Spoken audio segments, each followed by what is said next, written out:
Hey everyone, it's me, Miss Stenny, your favorite children's librarian. Thank you for joining me for another edition of the weekly read. We have been reading The Wonderful Wizard of Oz by L. Frank Baum, published in 1899. The previous chapters are all right here on our YouTube page. Just look for the playlist, The Weekly Read, The Wizard of Oz, and you will find them.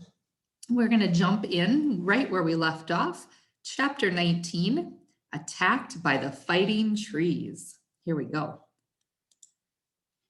The next morning, Dorothy kissed the pretty green girl goodbye, and they all shook hands with the soldier with the green whiskers, who had walked them as far as the gate.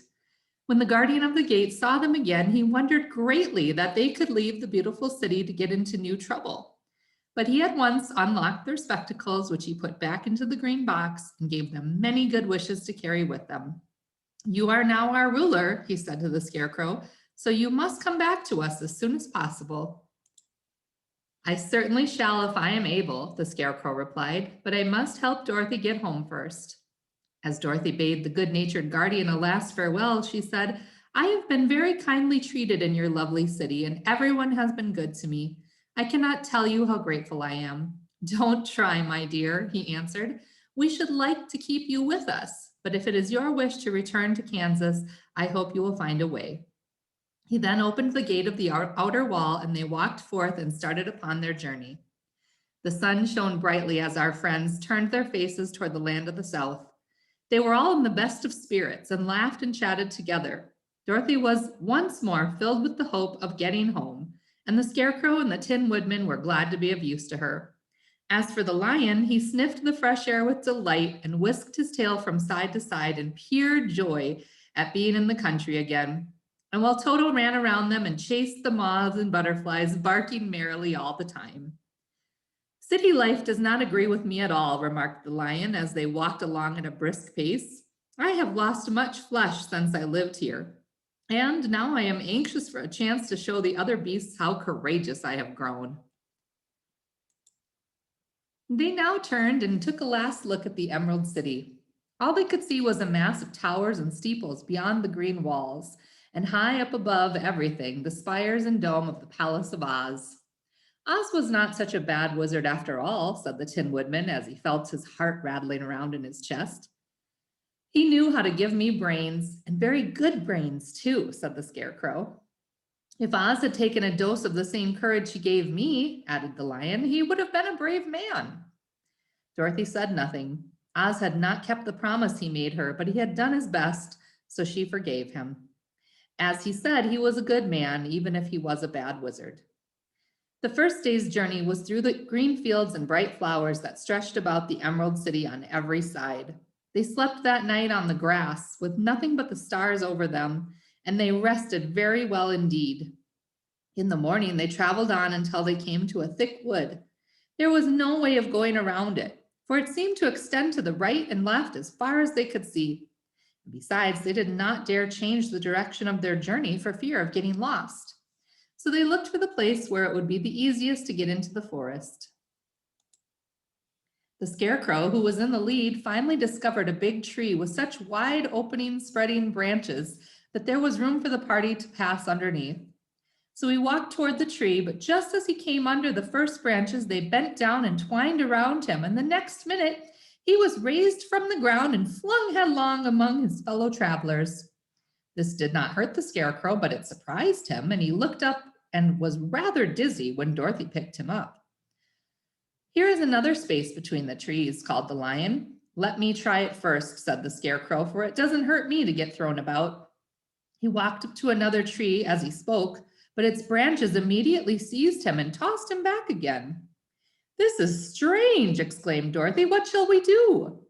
"The trees seem to have made up their minds to fight us and stop our journey," remarked the lion. "I believe I will try it myself," said the woodman, and shouldering his axe, he marched up to the first tree that had handled the Scarecrow so roughly. When a big branch bent down to seize him, the woodman chopped at it so fiercely that he cut it in two. At once, the tree began shaking all its branches, as if in pain, and the Tin Woodman passed safely under it. "Come on," he shouted to the others, "be quick." They all ran forward and passed under the tree without injury, except Toto, who was caught by a small branch and shaken until he howled. But the woodman promptly chopped off the branch and set the little dog free. The other trees of the forest did nothing to keep them back, so they made up their minds that only the first row of trees could bend down their branches, and that probably these were the policemen of the forest, and given this wonderful power in order to keep strangers out of it. The four travelers walked with ease through the trees until they came to the further edge of the wood. Then, to their surprise, they found before them a high wall, which seemed to be made of white china. It was smooth like the surface of a dish and higher than their heads. "What shall we do now?" asked Dorothy. "I will make a ladder," said the Tin Woodman, "for we certainly must climb over the wall." And that brings us to chapter 20, the dainty China country. While the Tin Woodman was making a ladder from the wood which he found in the forest, Dorothy lay down and slept, for she was tired by the long walk. The lion also curled himself up to sleep, and Toto lay beside him. The Scarecrow watched the woodman and while he worked, he said to himself, "I cannot think why this wall is here, nor what it is made of." "Rest your brains and do not worry about the wall," replied the woodman. "When we have climbed over it, we shall know what is on the other side." And after a time, the ladder was finished. It looked clumsy, but the Tin Woodman was sure it was strong and would answer their purpose. The Scarecrow waked Dorothy and the lion and Toto and told them the ladder was ready. The Scarecrow climbed up the ladder first, but he was so awkward that Dorothy had to follow close behind and keep him from falling off. When he got his head over the top of the wall, the Scarecrow said, "Oh my!" "Go on," exclaimed Dorothy. So the Scarecrow climbed further up and sat down on top of the wall, and Dorothy put her head over and cried, "Oh my!" just as the Scarecrow had done. Then Toto came up and immediately began to bark, but Dorothy made him be still. The lion climbed the ladder next, and the Tin Woodman came last, but both of them cried, "Oh my!" as soon as they looked over the wall. When they were all sitting in a row on the top of the wall, they looked down and saw a strange sight. Before them was a great stretch of country, having a floor as smooth and shining and white as the bottom of a big platter. Scattered around were many houses made entirely of china and painted in the brightest colors. These houses were quite small, the biggest of them reaching only as high as Dorothy's waist. There were also pretty little barns with china fences around them, and many cows and sheep and horses and pigs and chicken, all made of china, were standing about in groups. But the strangest of all were the people who lived in this queer country. There were milkmaids and shepherdesses with bright colored bodices and golden spots all over their gowns, and princesses with most gorgeous frocks of silver and gold and purple, and shepherds dressed in knee breeches with pink and yellow and blue stripes down them, and golden buckles on their shoes, and princes with jeweled crowns upon their heads, wearing ermine robes and satin doublets, and funny clowns all in ruffled gowns with round red spots upon their cheeks and tall pointed caps. And strangest of all, these people were all made of china, even their clothes, and they were so small that the tallest of them was no higher than Dorothy's knee. No one did much look at the travelers at first, except one little purple china dog with an extra large head, which came to the wall and barked at them in a tiny voice, afterwards running away again. "How shall we get down?" asked Dorothy. They found the ladder so heavy that they could not pull it up. So the Scarecrow fell off the wall, and the others jumped down upon him so that the hard floor would not hurt their feet. Of course, they took pains not to light on his head and get the pins stuck in their feet. When they were all safely down, they picked up the Scarecrow, whose body was quite flattened out, and patted his straw into shape again. "We must cross this strange place in order to get to the other side," said Dorothy, "for it would be unwise of us to go any way other except due south." They began walking through the country of the China people, and the first thing they came to was a China milkmaid milking a China cow. As they drew near, the cow suddenly gave a kick and kicked over the stool, the pail, and even the milkmaid herself, all falling on the china floor with a great clatter. Dorothy was shocked to see that the cow had broken her short leg off and that the pail was lying in several small pieces, while the poor milkmaid had a nick in her left elbow. "There," cried the milkmaid angrily, "see what you have done? My cow has broken her leg, and I must take her to the mender's shop and have it glued on again. What do you mean by coming here and frightening my cow? I'm very sorry, returned Dorothy. Please forgive us. But the pretty milkmaid was much too vexed to make any answer. She picked up the leg sulkily and led her cow away, the poor animal limping on 3 legs. As she left them, the milkmaid cast many reproachful glances over her shoulder at the clumsy strangers, holding her nicked elbow close to her side. Dorothy was quite grieved at the mishap. We must be very careful here, said the kind-hearted woodman, or we may hurt these pretty little people so that they will never get over it. A little farther on, Dorothy met a most beautiful dressed young princess who stopped short as she saw the strangers and started to run away. Dorothy wanted to see more of the princess, so she ran after her, but the China girl cried out, "Don't chase me, don't chase me." She had such a frightened little voice that Dorothy stopped and said, "Why not?" "Because," answered the princess, also stopping a safe distance away, "if I run, I may fall down and break myself." "But couldn't you be mended?" asked the girl. "Oh, yes, but one is never so pretty after being mended, you know," replied the princess. "I suppose not," said Dorothy.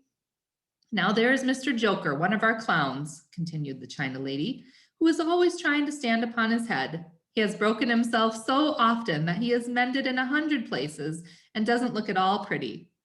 Here he comes now, so you can see for yourself." Indeed, a jolly little clown now came walking toward them, and Dorothy could see that in spite of his pretty clothes of red and yellow and green, he was completely covered with cracks, running every which way and showing plainly that he had been mended in many places. The clown put his hands in his pockets, and after puffing out his cheeks and nodding his head at them saucily, he said, "My fair lady, why do you stare at old poor Mr. Joker? You're quite as stiff and prim as if you'd eaten up a poker." "Be quiet, sir," said the princess. "Can't you see these are strangers and should be treated with respect?" "Well, that's respect, I expect," declared the clown, and immediately stood upon his head. "Don't mind Mr. Joker," said the princess to Dorothy. "He is considerably cracked in his head, and that makes him foolish." "Oh, I don't mind him a bit," said Dorothy, "but you are so beautiful," she continued, "that I am sure I could love you dearly. Would you let me carry you back to Kansas and stand you on Aunt Em's mantel shelf? I could carry you in my basket." "That would make me very unhappy," answered the China princess. "You see, here in our own country, we live contentedly and can talk and move around as we please. But wherever any of us are taken away, our joints at once stiffen, and we can only stand straight and look pretty. Of course, that is all that is expected of us when we are on mantel shelves and cabinets and drawing room tables, but our lives are much pleasanter here in our own country." "I would not want to make you unhappy for all the world," exclaimed Dorothy, "so I'll just say goodbye." "Goodbye," replied the princess. They walked carefully through the China country. The little animals and all the people scampered out of their way, fearing the strangers would break them. And after an hour or so, the travelers reached the other side of the country and came to another China wall. It was not as high as the first, however, and by standing upon the lion's back, they all managed to scramble to the top. Then the lion gathered his legs under him and jumped on the wall. Just as he had jumped, he upset a China church with his tail and smashed it all to pieces. "Well, that was too bad," said Dorothy, "but I think we are lucky in doing these little poor people more harm than breaking a cow's leg in a church.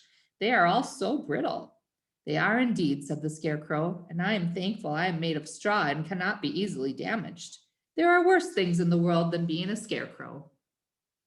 And that's where we'll end for today. We'll pick up next time with chapter 21, The Lion Becomes King of Beasts.